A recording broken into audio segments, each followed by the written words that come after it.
Hello everyone, welcome back to our channel success study. Last हमने video में किया था magnetic and non magnetic substance या फिर मटेरियल। मतलब कि हमने पढ़ा था कि मैग्नेट जो है वो उसकी डिस्कवरी कैसे हुई। ऑलरेडी कैसे ग्रीक के लोगों ने वहाँ पे मैग्नेट जो था, मैग्नेस नाम का जो बंदा था, उसने कैसे इसकी डिस्कवरी में अपना कंट्रीब्यूशन डाला, कैसे इसकी डिस्कवरी हुई, कैसे वो मतलब कि शेपर्ड जो गाँव भैंसों को चराने ले जाते हैं, उसने कैसे अपनी छड़ी में ये चीज़ देखा कि उसकी छड़ी से एक पत्थर क्या हो रहा है, खींचा जा रहा है। तो इस तरीके से आपको आज वीडियो से आपको बताया कि भाई खोज कैसे हुई मैग्नेट की। हमने मैग्नेटिक मटेरियल के बारे में पढ़ा, अब हम नॉन मैग्नेटिक मटेरियल के बारे में भी स्टडी करने जा रहे हैं। Let us talk in the foot step of manganese only. This time we will change the position of. ये जो है एक्टिविटी 2 में क्या बताया गया, मैं आपको एक बार पहले एक्सप्लेन कर देती हूँ। अगर सोचो मैग्नीज में जहाँ पे ये मैग्नेट की क्या हुई है, डिस्कवरी है, वहाँ पे डिस्कवरी हुई है, वहाँ पे ऐसा किया जाए कि हम फिर से मैग्नेस जाएं। ठीक है, अब की बार क्या करें कि उस टाइम तो ये हुआ था ना कि उसने अपने छड़ी में लोहे का कुछ लगा रखा था, और जो मैग्नेस जो पहाड़ पे गया तो उस वहाँ पे जो पत्थर थे उससे उसका जो छड़ी था वो चिपक रहा था। तो सारे बहुत इस चीज़ से एक्साइट हुए कि ऐसा क्यों हो रहा है। अगर ऐसा किया जाए, जो छड़ी है उसमें मैग्नेट लगा दिया जाए और पत्थर जो आसपास है छड़ी में मैग्नेट लगा दिया जाए, और फिर से अगर छड़ी को इधर उधर किया जाए, तो क्या देखेंगे हम कि जो वो छड़ी है वो कुछ मैग्नेटिक सब्सटेंस को अपनी तरफ क्या कर लेगी, अट्रैक्ट कर लेगी। और यही तो प्रॉपर्टी होती है मैग्नेट की कि वो मैग्नेटिक सब्सटेंस जैसे कि नेल हो गया, आयरन की चीज़ें, लोहे की चीज़ें हो गई, निकल हो गया, कोबाल्ट हो गया, इन सब चीज़ों को क्या करता है, वो अपनी तरफ क्या करता है, अट्रैक्ट करता है। तो ये क्या प्रूफ करता है कि जो भी चीज़ें मैग्नेट ने अपनी तरफ अट्रैक्ट की हैं वो क्या है, मैग्नेटिक मटेरियल है। Let us talk footstep in magnets only. This time we will change the position of magnet and the iron. There will be magnet at the end of shepherd's stick, and we can attach such magnet to the hockey stick, walking stick or cricket wicket with a tape or some glue. Now go to the magnets, walk through the school playground. Does a magnet stick up from the school ground? वही अभी जो मैंने आपको समझाया है कि छड़ी में हमने चुंबक लगा लेना है और घूमना है, तो वो क्या करेगा, बहुत सारी चीज़ों को अपनी तरफ अट्रैक्ट करेगा। और ऐसे ही जो चीज़ें वो अट्रैक्ट कर रहा है उस चीज़ों को हमने क्या करना है, कलेक्ट करना है और क्लासीफाई करना है कि कौन सी मैग्नेटिक है, कौन सी नॉन मैग्नेटिक है। Collect the various day to day use from your surrounding and test this with the magnetic you can. यही हमने क्या करना है, वहाँ पे टेस्ट करना है। जो मैग्नेट हमने अपनी छड़ी में लगा रखा है उसे देखना है कि कौन सी चीज़ें मैग्नेट की तरफ अट्रैक्ट होती है, कौन सी नहीं होती। यहाँ पे एक टेबल दिया, आयरन हो जाएगा, यस। प्लास्टिक नहीं होगा, लेदर की चीज़ें भी उससे अट्रैक्ट नहीं होंगी। तो ये हमने टेबल देख लिया। नेक्स्ट देखते हैं, material from which these objects are made. These are material common in all objects that were attracted by the magnet. तो आपको बोला जा रहा है जो मैग्नेट की तरफ अट्रैक्ट हो गए उनमें कुछ प्रॉपर्टी है। प्रॉपर्टी क्या है कि या तो निकल के हैं या तो कोबाल्ट के हैं, ठीक है, इस टाइप चीज़ के वो बने हुए।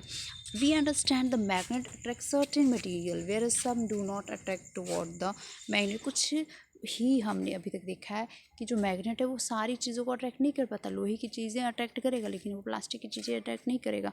तो जो भी चीज़ें को मैग्नेट अट्रैक्ट कर रहा है उनमें एक क्या है, स्पेशल क्वालिटी है, और उस जो चीज़ें जो उसकी तरफ अट्रैक्ट हो जाएंगी उनको हम क्या बोलेंगे, मैग्नेटिक। फॉर एग्जांपल आयरन, निकल, कोबाल्ट, ये क्या है, हमारी एग्जांपल है मैग्नेटिक मटेरियल की। The material which do not attracted toward the material did you find the non-magnetic from 3.1। जो अभी हमने टेबल देखा है उसमें जो लेदर था, प्लास्टिक था, वो क्या है, नॉन मैग्नेटिक सब्सटेंस है। क्यों? क्योंकि वो लोहे की चीज़ों को अपनी तरफ अट्रैक्ट नहीं करता। तो हम क्या बोलेंगे, उसको नॉन मैग्नेटिक सब्सटेंस बोलेंगे। एक्टिविटी नंबर 3 एक बार हम पढ़ लेते हैं, मैं आपको एक बार बता देती हूँ अच्छे से। एक्टिविटी नंबर 3 क्या है, आप अगर लोहे की वो मैग्नेट लो, ठीक है, मैग्नेट लेने के बाद अगर हम उसे क्या करते हैं, किसी अपने आसपास, जैसे ग्राउंड की सॉइल है, ग्राउंड की सॉइल में हम उसे क्या करते हैं, रब करते हैं तो हम क्या देखेंगे कि बहुत सारे पार्टिकल क्या हैं उसमें चिपक गए हैं। यानी कि उस मिट्टी में बहुत सारे क्या हैं, आयरन के पार्टिकल्स हैं, ये चीज़ शो करता है। अब चलो हम ऐसा करते हैं, ग्राउंड की मिट्टी को छोड़ के किसी और जगह की मिट्टी को टेस्ट करते हैं, वहाँ पे देखते हैं मैग्नेटिक सब्सटेंस कितनी मिट्टी में। यानी कि अगर हमें ये टेस्ट करना हो कि एक पर्टिकुलर जगह की मिट्टी में कितने मैग्नेटिक सब्सटेंस है, तो हम मैग्नेट का यूज़ कर सकते हैं। इससे पता चलेगा जहाँ पे ज़्यादा चीज़ें चिपकेंगी वो यानी कि उस मिट्टी में ज़्यादा क्या है, मैग्नेटिक पार्टिकल्स हैं। एक बार हम पढ़ भी लेते हैं। रब a magnet with the sand, pull out the magnet. Are there some particles and sticking on the magnet? Now gently shake magnet to remove the particle of the sand or soil. Are some particles sticking? आप उसको magnet को उसमें मिट्टी में मिलाओ, आप जब उसको उठाओगे झाड़ोगे उसको, तो फिर भी कुछ ना कुछ जो पार्टिकल हैं वो उसमें चिपके रह जाएंगे, और वो पार्टिकल कौन से होंगे, मैग्नेटिक मटेरियल्स होंगे। Through such activity, we can find out whether the soil sand from the given place contain particles that have iron। तो हम इस चीज़ की प्रेडिक्शन कर सकते हैं, जहाँ से हमने मिट्टी ली है क्या उसमें आयरन के पार्टिकल्स हैं कि नहीं हैं, ये चीज़ हम प्रेडिक्शन कर सकते हैं इसमें। और ये आपको आयरन दिख रहा होगा, ये क्या होता है, ये सेंटर वाली जो चीज़ है, यहाँ पे देखोगे ये जो कॉर्नर है वहाँ पे क्या होगा, आप देखोगे कि वहाँ पे ज़्यादा पार्टिकल चिपकते हैं। इसका मतलब क्या है, ये जो एंड है, दो एंड जो है जिसको हम पोल बोलते हैं, वहाँ पे मैग्नेटिक स्ट्रेंथ सबसे ज़्यादा है, मैग्नेट की पावर सबसे ज़्यादा है, जहाँ पे चीज़ें क्या हो रही हैं, चिपक रही हैं। Now magnet rubbed in sand, आपने ये टेबल करने की कोई ज़रूरत नहीं है। Next, if you fill the table के रिगार्डिंग है।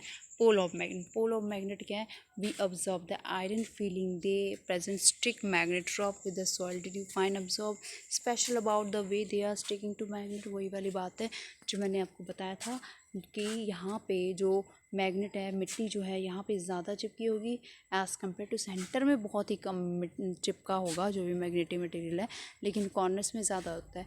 इससे ये बात प्रूफ होती है कि जो मैग्नेटिक स्ट्रेंथ है वो कॉर्नर्स में ज़्यादा होता है एज़ कम्पेयर टू जो बीच में जो लाइन होती है।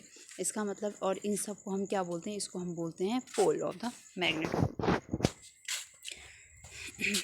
नाउ एक, do you observe any change in the pattern with which iron filings get attracted by, ये हमने अभी देखा। ड्रॉ डायग्राम टू शो, आपको ये डायग्राम बनाने के लिए बोल रहा है, इट्स नथिंग, कुछ स्पेशल नहीं है इधर। Two end of the bar magnet, poles of magnet are said to be near these end. ये जो था, ये जो है इसको हम पोल्स बोलते हैं, साउथ पोल बोलते हैं एक को, और एक को नॉर्थ पोल बोलते हैं। फाइंडिंग डायरेक्शन, जो मैग्नेट है इसका बहुत बड़ा यूज़ एशियन टाइम से होता आ रहा है। एशियन टाइम मतलब पुराने टाइम से इसका बहुत बड़ा यूज़ होता आ रहा है। क्या यूज़ होता आ रहा है, इस बात के लिए यूज़ किया जाता है इसको।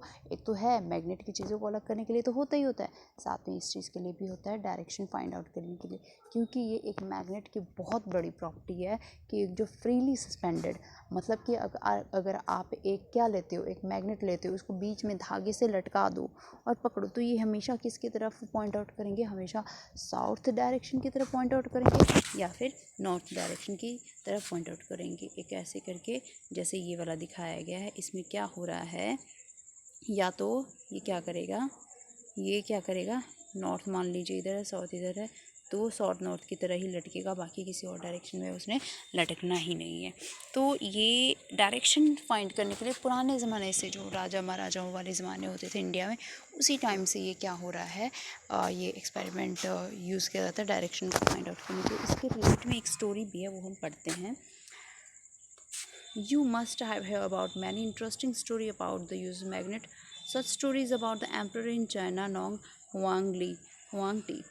He said to be had a chariot with a statue of lady could rotate in any direction. एक जो चाइना का एक राजा था ह्यांग, उसमें एक उसका जो एक बग्गी था, जिसे हम रथ बोलते हैं, बग्गी बोलते हैं, उसमें एक ना लेडी माउंटेड थी और उसका एक हाथ ना बाहर की तरफ निकला हुआ था। ये चीज़ माना जाता है कि जब भी वो कहीं जाता था तो इस बग्गी में जाता था, इस रथ पे जाता था, तो उसको ये जो लेडी है उसका फिंगर से उसको पता चल जाता था कि वो डायरेक्शन कौन सी है। तो सब देख के बहुत ज़्यादा क्या होते थे, एक्साइटेड होते थे, मतलब राजा ने ऐसी क्या, ये मूर्ति में ऐसी क्या चीज़ है कि ये डायरेक्शन बताती है। लेकिन उस टाइम शायद इतने लोगों को पता नहीं था कि इस मूर्ति में उसके हाथ में क्या था, चुंबक लगा हुआ था। और चुंबक क्या करता है, हमेशा नॉर्थ एंड साउथ की तरह हमेशा क्या करता था, पॉइंट आउट करता था। तो राजा ने भी क्या किया, इस फैक्ट का इस्तेमाल किया था, और जिसकी वजह से उसके जो बग्गी का वो जो लेडीज़ थी हमेशा नॉर्थ डायरेक्शन कौन सा अभी हम पढ़ लेते उसकी तरफ हमेशा पॉइंट आउट करती थी। तो राजा को कहीं पे भी जाना होता था तो वो इस बग्गी का इस्तेमाल करता था और आसानी से अपने डायरेक्शन का पता लगा लेता था। The statue has an interesting property. It would rest in such position that extend arm toward pointed south. उसका जो आर्म था वो हमेशा साउथ की तरफ पॉइंट करता था। Emperor was able to locate the direction when he went to new places. अब वो जो एम्परर था जब भी न्यू जगह पे जाता था तो उसको डायरेक्शंस का पता बहुत ही आसानी से चल जाया करता था। ये एक्सपेरिमेंट में यही बोला गया है कि जब आप एक मैग्नेट को फ्रीली सस्पेंड करोगे तो नॉर्थ और साउथ की तरफ वो क्या करेगा, इंडिकेट करेगा। तो आज के लिए इतना ही, बाकी का हम नेक्स्ट वीडियो में देखेंगे। तब तक के लिए आप अपना ख्याल रखिए, और अगर आपको वीडियो पसंद आती है तो लाइक करना, शेयर करना, सब्सक्राइब करना ना भूलें। Have a nice day ahead all of you. Thank you.